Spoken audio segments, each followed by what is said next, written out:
మీరు ఇయ్యలేరు. వాళ్ళు కష్టం చేసి వాళ్ళ రక్తాన్ని చెమట రూపంలో చేసి పండించుకుంటా ఉండే దాంట్లో కూడా మీరు బుద్ధొచ్చి 50 ఏళ్ల తర్వాత చేయంటే ఈ భూమికి తర్వాత పట్టా భూములు ఉన్నాయి. దానికి వ్యవసాయ నీరు ఈ పైప్ లైన్ ద్వారానే పోవాలా. ఈ భూమికి అటువైపున 3 గ్రామాలకు తాగునీరు ఇక్కడి నుంచే పోవాలా. కాకరేనపల్లికి పోవాలా, రంగసాయపల్లికి పోవాలా, శంకరాపురానికి పోవాలా, సౌడూరికి పోవాలా. అంటే మీరు చేసే పని వల్ల 3-4 గ్రామాలకు పైప్ లైన్ డిస్టర్బ్ అయితే తాగునీరుకి ఇబ్బంది అవుతుంది, పట్టా భూములకు వ్యవసాయానికి సాగునీరు ఇబ్బంది అవుతుంది. ఈ రైతులకు నష్టపరిహారం చెల్లించకుండా ప్రత్యామ్నాయ భూమి చూపించకుండా దౌర్జన్యం చేసే తప్పు అవుతుంది. అన్నిటికీ మించి లీగల్ ప్రొసీజర్స్ ఫాలో కాలే. మేమేమడుగుతున్నాం, ఒకటి వయా మీడియాగా వాళ్ళతో కూర్చొని మాట్లాడి ప్రత్యామ్నాయంగా వ్యవసాయానికి కావాల్సిన భూమిని చూపిస్తారా, వాళ్ళ బోర్లు మోటార్లు అవన్నీ దృష్టిలో పెట్టుకొని నష్టపరిహారాన్ని చెల్లించే ప్రయత్నం చేయండి.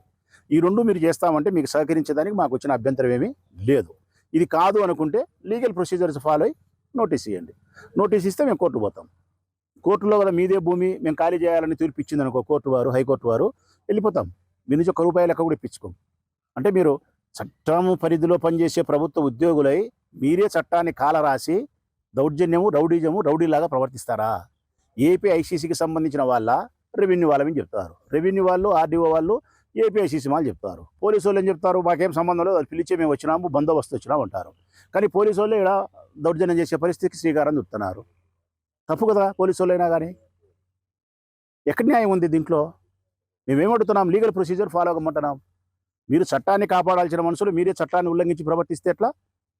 50 సంవత్సరాల కిందట ఈ భూమిని వ్యవసాయం చేసుకునేటప్పుడు ఎవరైతే సాగు చేస్తున్నారో ఆ బుద్ధి నిద్ర